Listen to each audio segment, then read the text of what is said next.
Assalaamu calaykum waraxmatullaahi wabarakaatuhu. Waxaan idinla wadaagi doonaa 3 shay oo aad muhiim u ah qofka inuu ka ogaado laptopkiisa. Waxaan ku bilaabi doonaa wax la yiraahdo caafimaadka computerkaaga ama tusaale ahaan oo kale daad u jiro computerkaaga. Computerada isticmaalaya Windows 10 waxaad dhihi doontaa start, kadib waxaad qori doontaa PC health ama waxa la yiraahdo PC health. waxa ku soo bixi doona halkan waxa la yiraahdo PC health check. waad ku dhufan doontaa uu jiro computerkaaga iyo awoodiisa intay la eg tahay. wuxuu noo soo saaray magaca computerka, uu noo soo saaray uu leeyahay RAM-kiisi oo ah 8GB RAM, inuu yahay 500 oo GB oo hard disk drive ku jiro. computerkan da'diisa waa 7 years old, waa 7 jir. sidoo kale waxaad halkan ogaan kartaa Windows update wixii ugu dambeeyay la sameeyay. awoodda batteriga ayuu halkan ku siin doonaa ama batterigaaga awoodiisa iyo ayuu ku siinayaa. storage-kaaga capacity-giisa ayuu ku siin doonaa ama uu ku sheegaa inta ku dhiman iyo waxyaabahaas dhan. sidoo kale waxaad sii raadin kartaa waxyaabo badan. marka maadaama uu ku jiro Windows 10 uu ku jiro, wuxuu weydiinayaa inaan u update gareeyo ama aan sii aado Windows 11 inaan computerkayga uu sii noqdo software ku shaqeynayo. marka haddii aan weydiino tips kale ama waxyaabo kale oo ku saabsan ama personal computer health-ga, wuxuu nageyn doonaa halkan. marka meelo badan ayaad tagi kartaa oo sida inaad computerkaaga oo kale qaybtan aad ka ogaatid Microsoft Edge-ka si aan u ogaano computerkan inuu isdifaacayo. inta badan computerada Windows 10-ka uu ku jiro inta badan waxay sameeyaan Windows Defender-kooda ayaa meelaha Windows Defender-ka ayaa ku filan inuu iska difaaco viruska. laakiin qofku waa inuu active gareeyaa ilaa 5 qaybood ilaa 6 qaybood ugu yaraan uu qabanayo Windows security-ga. waxaa ugu horeeya virus anti-disk tusaale kale qofkii inuu on ka dhigto. waa qaar ka mid ah virusyada uu qabtay Windows Defender-ka current disk oo la qabtay. marka waxaa laga hortagay virusyadan inay u gudbaan computerkayga.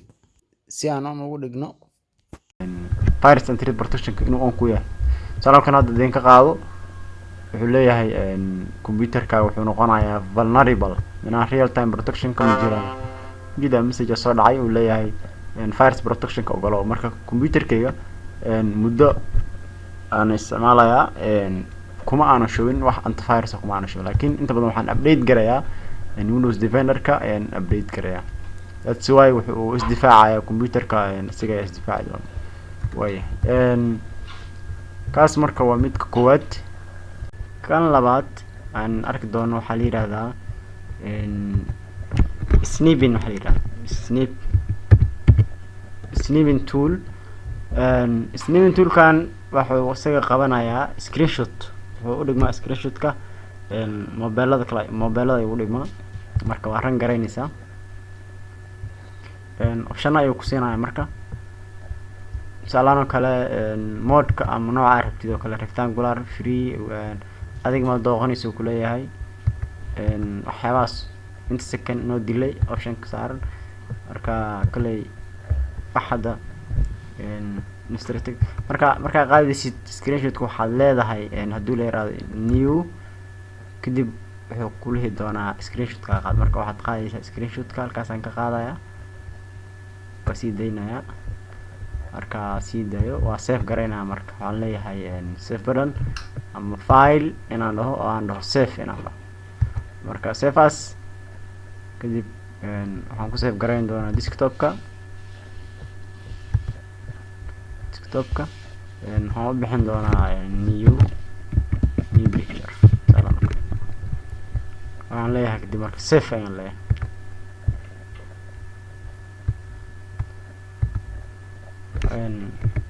sawirkii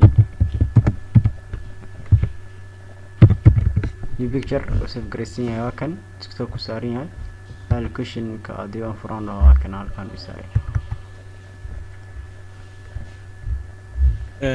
Option-ka kale oo halkan kusoo bandhigi doono waa sticky notice, kaasoo ah note aad mar walba ku qaadan kartid xusuusahaaga. Mar walba waxaad ku qoran kartaa xusuusahaaga adigoo automatically u save garaynayo. Computerka marka wuxuu awood u leeyahay note-ka inaad qaadatid mar walba, maalin walba computerkaaga laptop-ka oo kale markaad ku qaadatid inuu ku saarnaado desktop-ka, ama mar walba u baahatid inaad note-kii ku qornay ama shaqooyinkii ku qornay ama xusuusahaagii aad dib u heli kartid. Waxyaabaha featureska uu leeyahay notes-kan waxaa ka mid ah haddii aad u baahatid waad qoranaysaa kaliya waad iska xiraysaa, uma baahno save iyo waxaas uma baahno. Waxaad u adeegsan kartaa kalara kala duwan. Wuxuu leeyahay bold, italic, underline iyo qoraalada. Weli waxaad kusoo darsan kartaa sawir oo kale xitaa kusoo dari kartaa qaybta xusuusta. Marka waa sticky note boqolkiiba boqol wuxuu leeyahay waa very important qofka aad uu muhiim ugu yahay inuu adeegsado. Mar walbana qofkii waxa waaye qalbiga waxaa la yiraahdaa qalbiga xaansha ma ah. Marka hadda wixii aan save garaystay waa kana haddii sticky note aan soo ran garayo waxaa ii soo baxaya dhammaan noteski igu save garaysnay oo kuwana iyagoo taariikhdooda wata. Sticky noteska waxaa laga heli karaa kombiyuutaradii dambe weliba operating systemada sida Windows 8, 10 iyo 11. boqolkiiba boqol waa aad ayuu kuga caawin doonaa insha Allah.